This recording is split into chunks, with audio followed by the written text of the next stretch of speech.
Boa noite, pessoal. Vocês estão bem? Vamos dar continuidade ao nosso estudo sobre a reencarnação. Vamos ler a segunda parte do capítulo 4. Ninguém pode ver o reino de Deus se não nascer de novo, sobre os laços de família.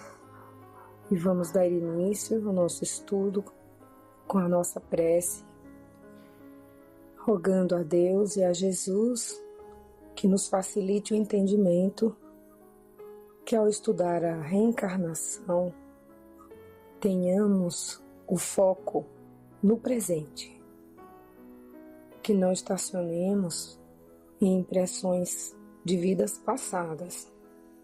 Sabemos que há interligações, mas importa que prestemos atenção no que vamos fazer agora. Importa que a gente entenda que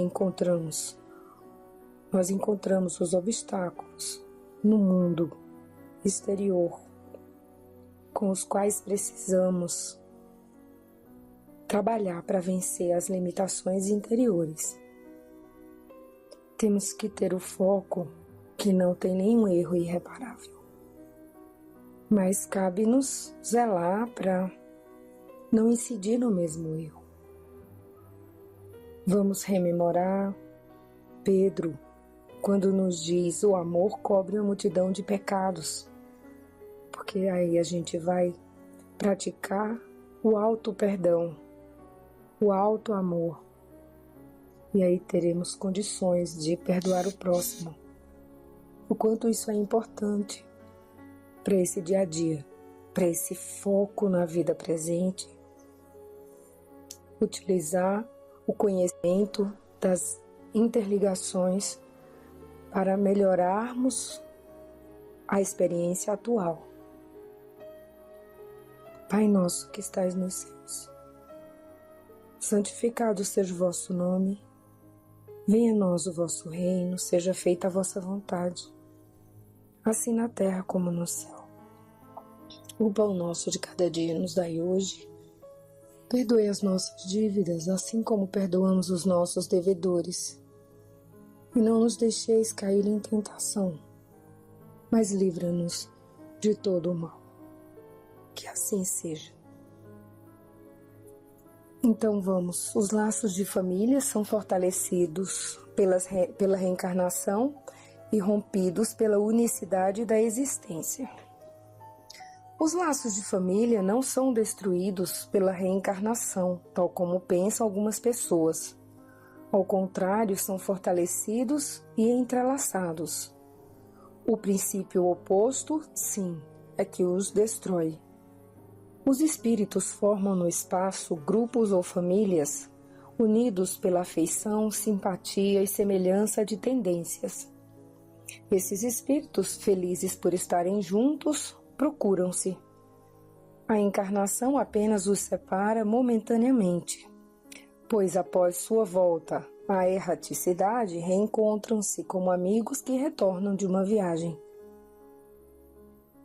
Às vezes, uns seguem a outros na encarnação, em que se reúnem numa mesma família, ou no mesmo círculo, trabalhando juntos para seu mútuo adiantamento.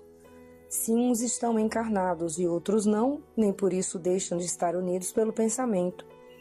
Os que estão livres preocupam-se com aqueles que estão encarnados, cativos na carne. Os mais adiantados procuram fazer progredir os que se atrasam. Após cada existência, terão dado mais um passo na busca da perfeição.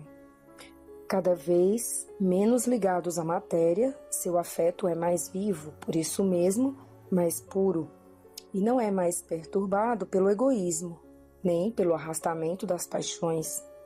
Podem, assim, percorrer um número ilimitado de existências corporais, sem que nada afete sua mútua afeição. Deve-se entender que se trata aqui da verdadeira afeição de alma a alma, a única que sobrevive à destruição do corpo, pois os seres que se unem na Terra só pelos interesses materiais não têm nenhum motivo para se procurarem no mundo dos espíritos. Apenas as afeições espirituais são duráveis. As afeições carnais acabam com a causa que as fez nascer. E essa causa não existe mais no mundo dos espíritos, ao passo que a alma sempre existe. Quanto às pessoas unidas só por interesses, realmente não são nada umas para as outras. A morte as separa na terra e no céu.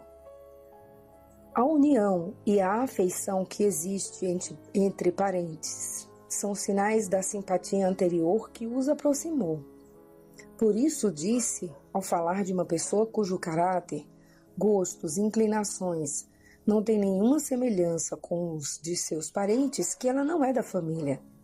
Ao dizer-se isso, declara-se uma verdade maior do que se acredita. Deus permite essas encarnações de espíritos antipáticos ou estranhos nas famílias com o duplo objetivo de servir de prova para uns e de meio de adiantamento para outros. Além disso, os maus melhoram-se pouco a pouco, ao contato com os bons e pelos cuidados que recebem. Seu caráter se suaviza, seus costumes se educam, as antipatias se apagam. É assim que se estabelece a união entre as diferentes categorias de espíritos, como se estabelece na Terra entre as raças e os povos. O temor de um grande aumento da parentela em consequência da reencarnação é um temor egoísta, que prova não se sentir um amor suficientemente desenvolvido para alcançar um grande número de pessoas. Um pai que tem muitos filhos os amaria menos do que se tivesse apenas um? Mas que os egoístas se tranquilizem, esse temor não tem fundamento. Supondo que um homem tenha tido 10 encarnações, isso não significa que ele encontrará no mundo dos espíritos 10 pais, 10 mães, 10 esposas e um número proporcional de filhos e de novos parentes. Reencontrará apenas aqueles a quem amou, aos quais esteve ligado na terra, por laços de parentesco ou de algum outro modo. Vejamos agora as consequências da doutrina anti-reencarnacionista. Essa doutrina nega com toda certeza e de forma categórica a pré-existência da alma. Acontece que, se as almas fossem criadas ao mesmo tempo que os corpos, nenhum laço anterior existiria entre elas. Seriam, portanto, completamente estranhas umas às outras. O pai seria estranho ao seu filho e, deste modo, a filiação das famílias se encontraria reduzida apenas à filiação corporal, sem nenhum laço espiritual. Resultaria que não haveria nenhum motivo para se orgulhar por ter tido como antepassados tais ou tais personagens ilustres.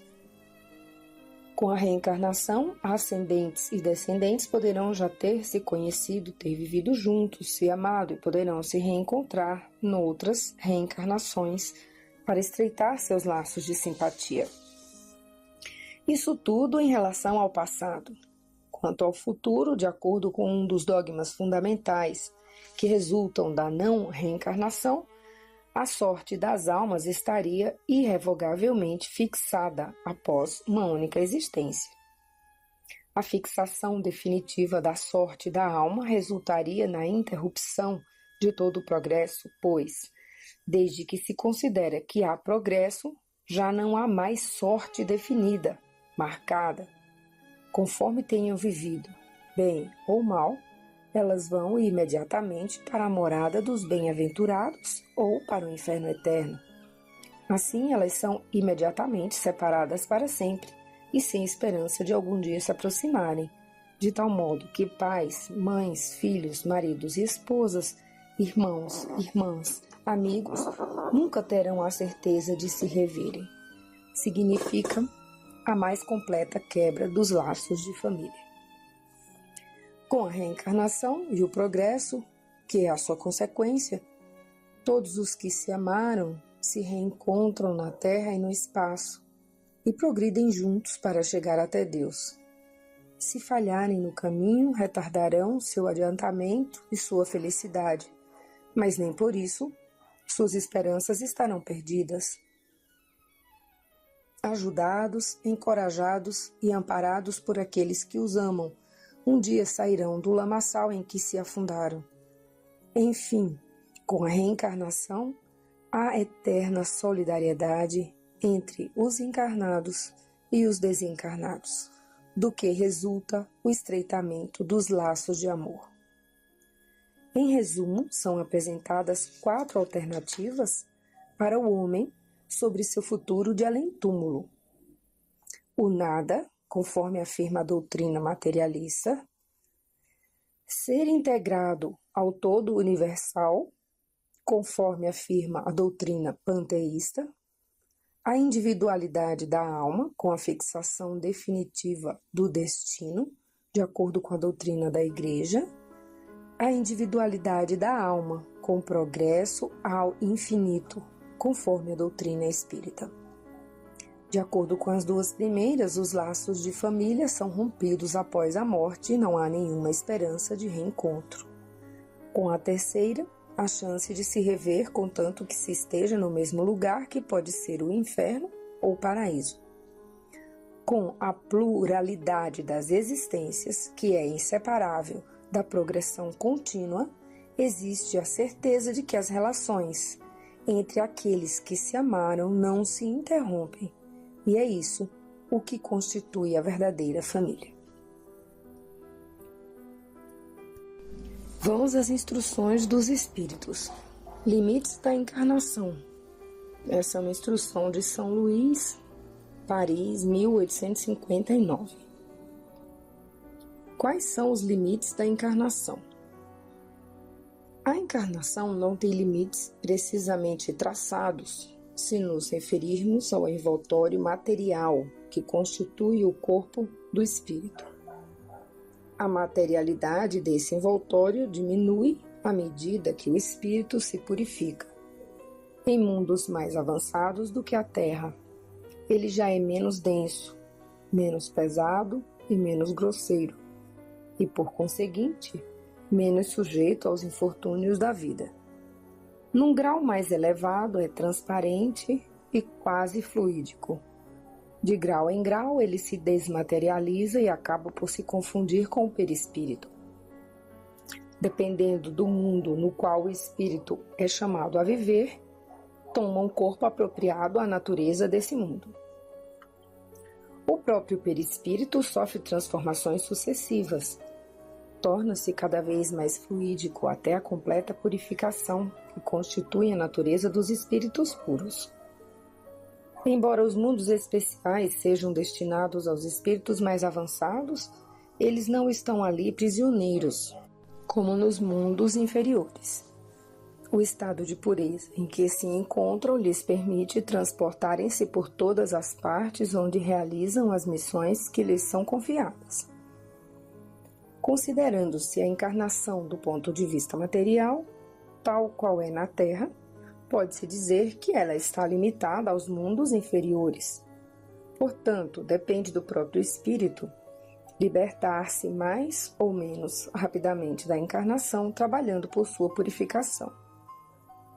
Além do mais, deve-se considerar que na erraticidade, isto é, no intervalo das existências corporais, a situação do espírito permanece relacionada com a natureza do mundo ao qual ele está ligado pelo seu grau de adiantamento.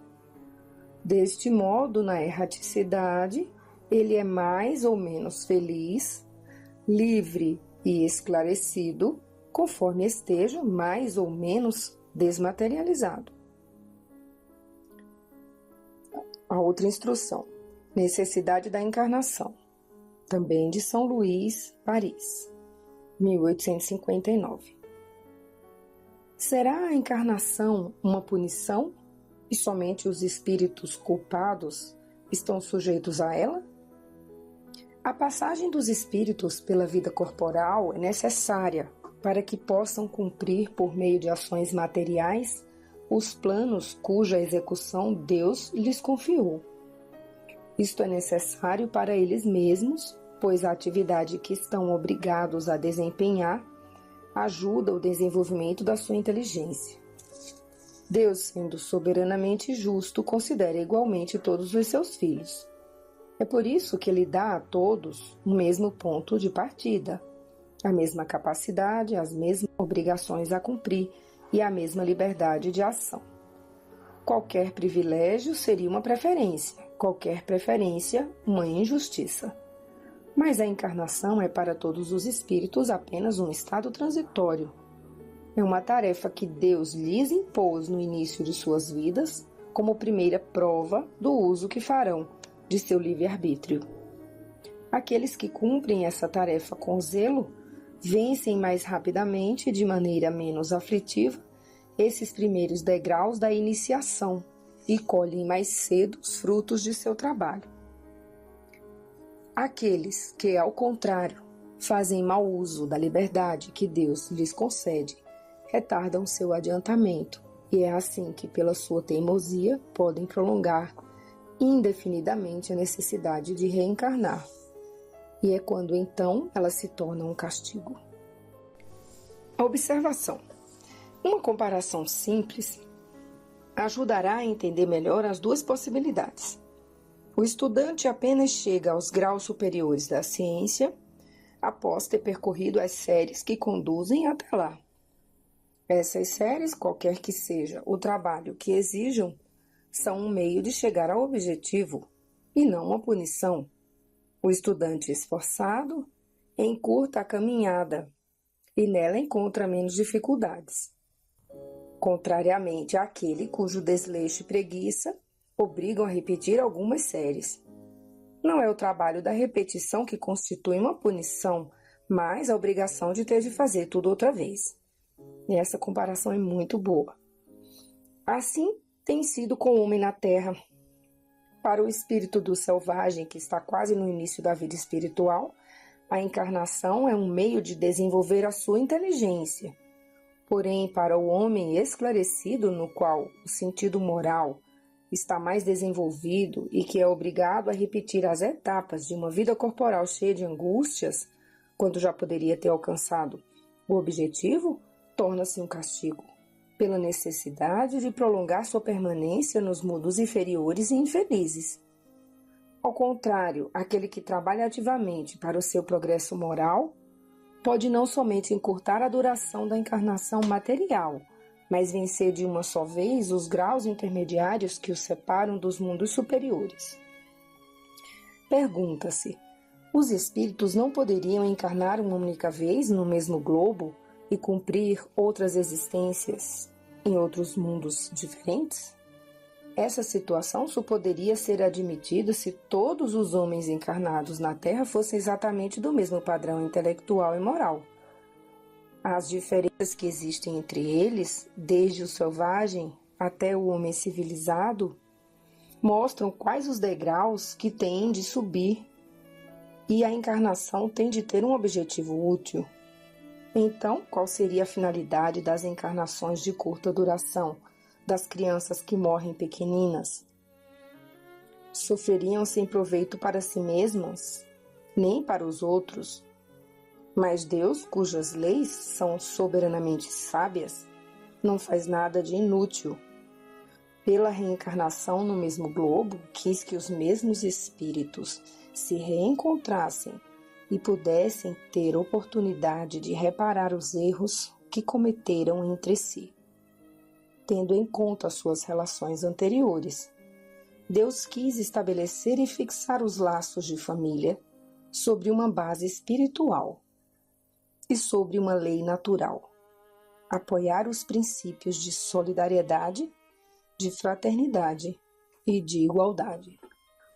Então, a gente finaliza esse capítulo sobre a reencarnação, capítulo 4, compreendendo com muita clareza a utilidade da reencarnação e o quanto é precioso esse momento, o momento atual, a oportunidade atual, junto das pessoas com quem caminhamos. O quanto é importante que a gente perceba as nossas atitudes, a forma de fazer as coisas, quais são aqueles erros frequentes, quais são aquelas atitudes que precisam de reforma. Tudo isso é o aprendizado que se faz necessário hoje. Não nos fixemos em possíveis passados. Isso é o mais importante nesse momento. O mais importante é o aproveitamento de cada lição. Que a gente possa refletir. Uma boa...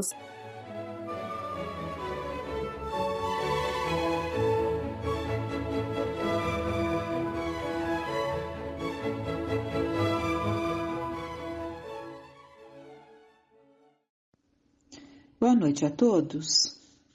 Vamos começar nesse nosso encontro com a questão 363 do Livro dos Espíritos. Qual é para o espírito a utilidade de passar pela infância? Encarnando-se com o fim de se aperfeiçoar, o espírito é mais acessível durante esse tempo às impressões que recebe e que podem ajudar o seu adiantamento, para o qual devem contribuir os que estão encarregados de sua educação. E nesse sentido, hoje nós vamos tratar de um tema em que será colocado sobre a criança ferida que existe ainda em todos nós, e para isso nós vamos buscar em Joana de Ângeles, no livro Em Busca da Verdade, psicografado por Divaldo Franco, em que ela nos traz no Conviver e Ser, neste capítulo, alguns apontamentos muito interessantes nesse sentido. Os livros da série psicológica da Joana de Ângeles não compõem exatamente o corpo da doutrina espírita, mas tem ajudado muito, esse é o propósito dela, ajudar nessas questões para que tenhamos mais condições de fazermos essa viagem para dentro de nós mesmos e nos conhecermos melhor. Então vamos lá. É inegável que o Evangelho de Lucas possui uma beleza especial que o torna um dos mais belos livros que jamais se escreveram. Quando Jesus se dirigia a Jerusalém nessa subida, narrou 19 parábolas, que representam um dos mais belos e atuais estudos do comportamento humano diante da consciência enobrecida e dos deveres para com o próximo. É chamado de Evangelho da Misericórdia e da Compaixão. Misericórdia e compaixão constituem desafiadores termos da equação existencial humana. Misericórdia, porém, que seja mais do que piedade, também alegria no júbilo do outro, satisfação ante a vitória do lutador e tudo quanto se puder fazer que seja realizado com paixão, com um devotamento superior, rico de bondade e de entendimento. Então, misericórdia não só com a dor alheia, mas também satisfação na vitória, com a vitória do outro. Capítulo 15, que tem merecido nossas reflexões na presente obra, narra as 3 parábolas dos perdidos, em uma análise das necessidades emocionais do ser diante das ocorrências do cotidiano, dos aparentes insucessos e perdas, que devem constituir motivo de coragem e de busca, jamais de recuo ou de desistência. E ele narrou-as, ele, Jesus.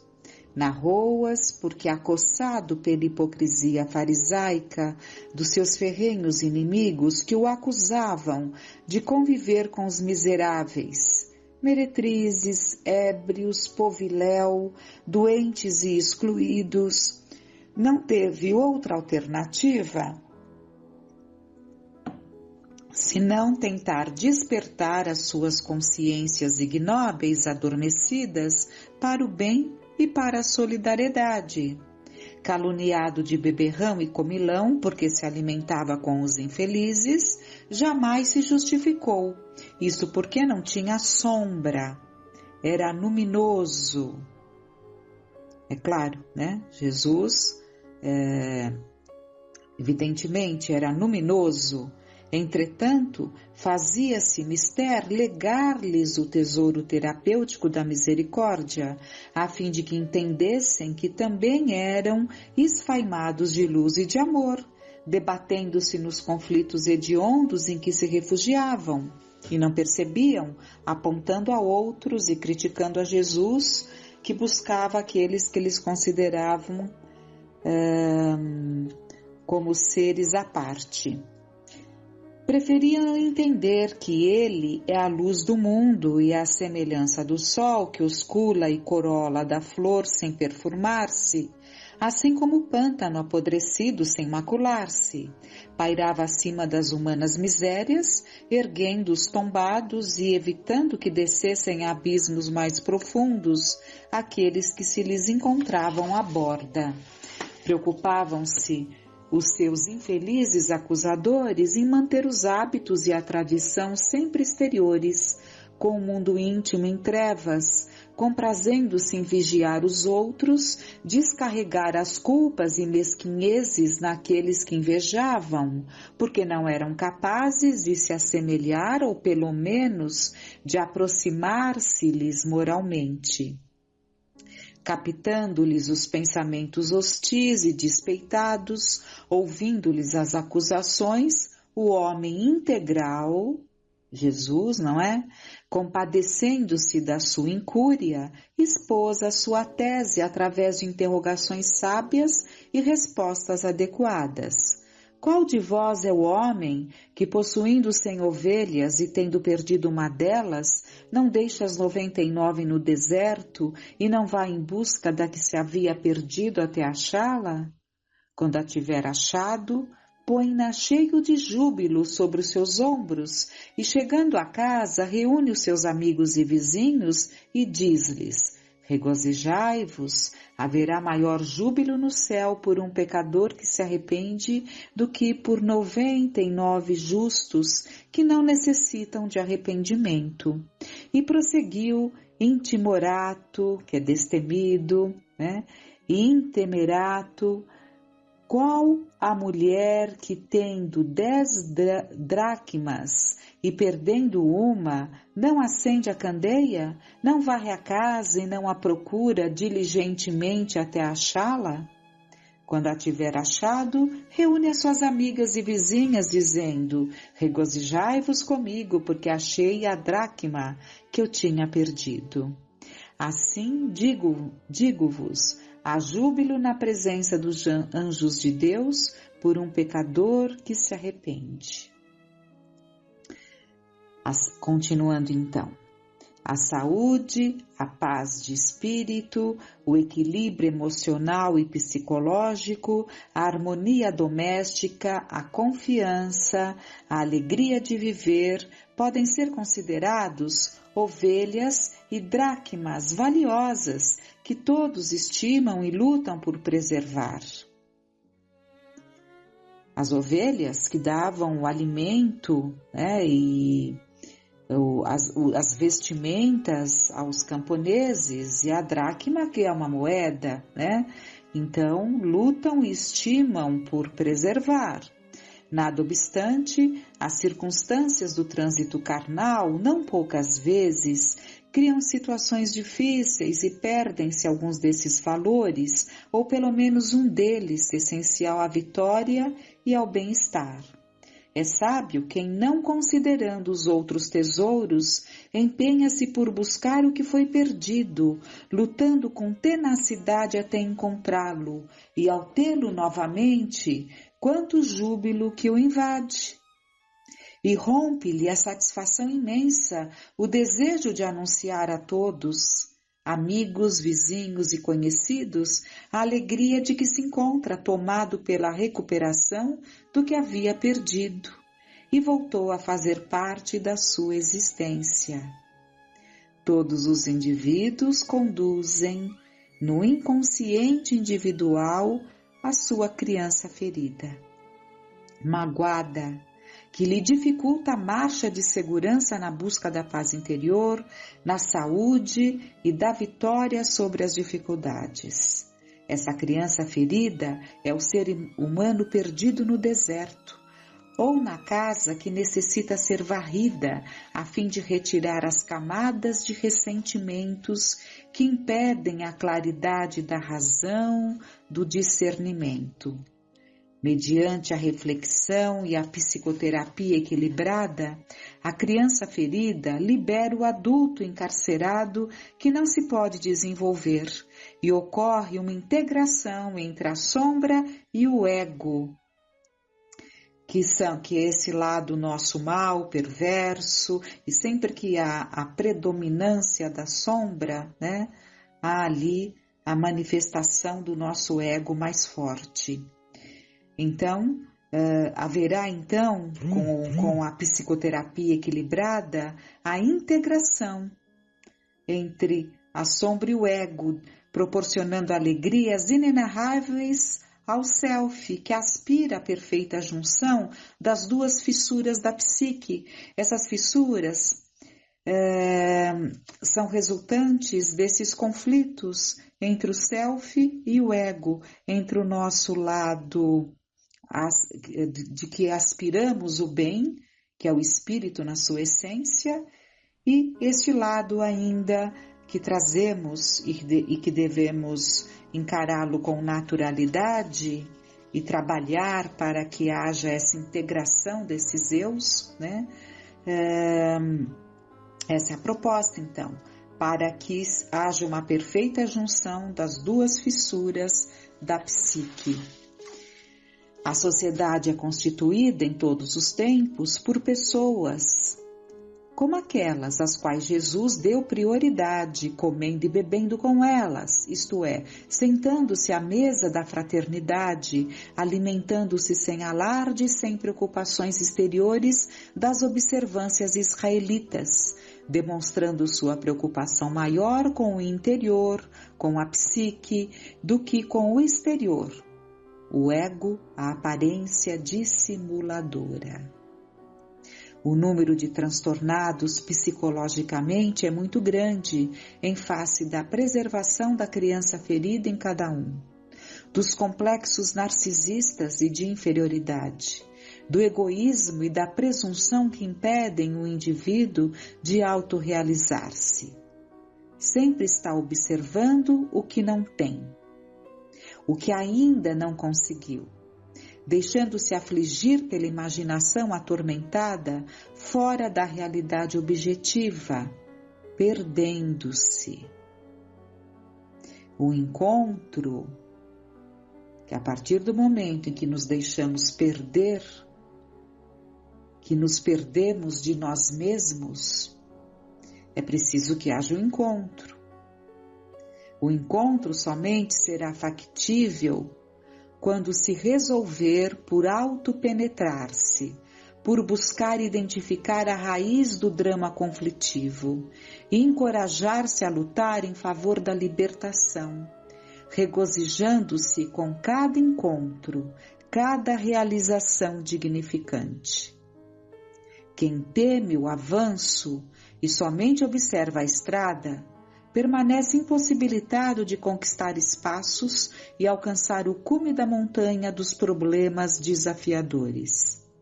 Passo a passo, etapa a etapa, vão ficando para trás os marcos das vitórias, pequenas umas, significativas outras, facultando a integração da própria na consciência cósmica, sem a perda da sua individualidade. Então, a integração da própria consciência, né,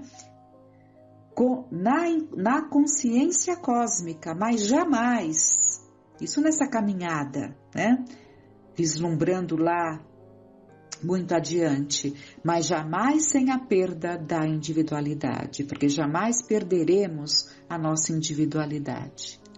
Um número expressivo de problemas emocionais que se encontram na criança ferida, que se sente mesmo na idade adulta, desamada, injustiçada, pode ser corrigido quando o sofrimento deixa de ser manifestação de revolta para tornar-se viagem na direção da autoconsciência, através da qual consegue compreender as ocorrências humanas sem acusações nem de esforços. Provavelmente, os pais ou educadores que se encarregaram de conduzir e orientar os passos iniciais da criança foram, a seu turno, vítimas da mesma injunção decorrente da ignorância dos seus ancestrais, que se comportaram com impiedade e indiferença, negligenciando os deveres e deles exigindo demasiadamente. Não será justo que o mesmo painel de amarguras seja transferido para outra geração nesse círculo vicioso que tem de ser interrompido pelo despertar da consciência. E o trabalho da Joana de Ângeles nesses livros, da sua série psicológica, através da mediunidade Valdo Franco, tem como objetivo nos auxiliar nesse despertar da consciência. Para que isso ocorra, no entanto, é necessário que cada qual caia em si, analisando com tranquilidade as suas dificuldades emocionais e trabalhando-as com dedicação, a fim de serem reformuladas e revivenciadas. Noutras vezes, quando a ferida é muito profunda, torna-se necessária a psicoterapia especializada, a fim de levar o paciente a reviver os momentos angustiosos que foram asfixiados pelo medo, submetidos aos impositivos da prepotência dos adultos, perturbando o desenvolvimento psicológico. Mediante a análise de cada sombra dominadora, será projetada a luz do self, em busca da integração, favorecendo o amadurecimento emocional do paciente e concedendo-lhe ensejos de recuperação e de alegria de viver. Essa psicoterapia levará à catarse de todos os conflitos que permanecem ditatorialmente governando a existência quase fanada, facultando que, por intermédio das associações, abram-se horizontes adormecidos e surja o sol do bem-estar e da harmonia interior. Já não lhe será necessário o refúgio infantil da lamentação nem da acusação, mas a lucidez para compreender o sucedido, facultando-se renovação e entusiasmo nos enfrentamentos que proporcionam a descoberta da alegria. E nós vamos dar uma caminhada no texto para pegar uma finalização que é muito interessante. A criança expressa uma confiança no adulto que ultrapassa os limites da razão. Aquilo que esse lhe promete ou lhe faz assinala-lhe fortemente a personalidade em formação, o caráter em desenvolvimento e, porque não é portadora de incertezas, entrega-se totalmente, deixando-se conduzir. Alguém afirmou com beleza rara que diante da criança sempre se encontrava diante de um Deus. É certo que o espírito em si mesmo não é criança, mas a forma, a indumentária que o reveste, proporcionando-lhe o esquecimento do ontem e ensejando-lhe a ingenuidade do hoje para a sabedoria do futuro, proporciona essa ternura e afeição que a todos comove. Tudo quanto, pois, se instala no período infantil, permanece durante toda a existência.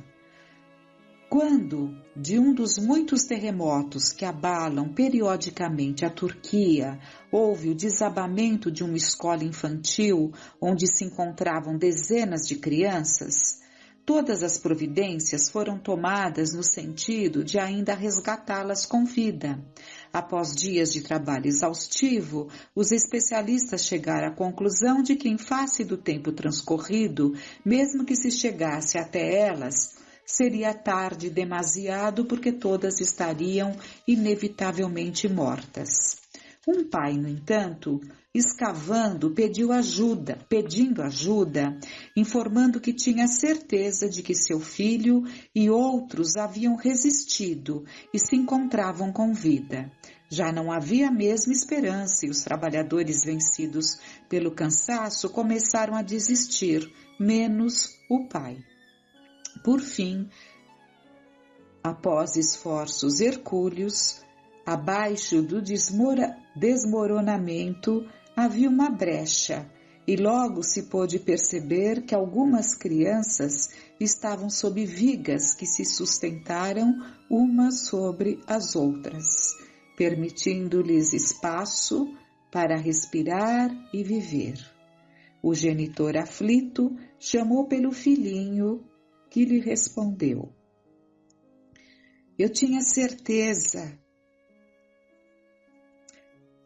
Eu tinha certeza que você viria, papai.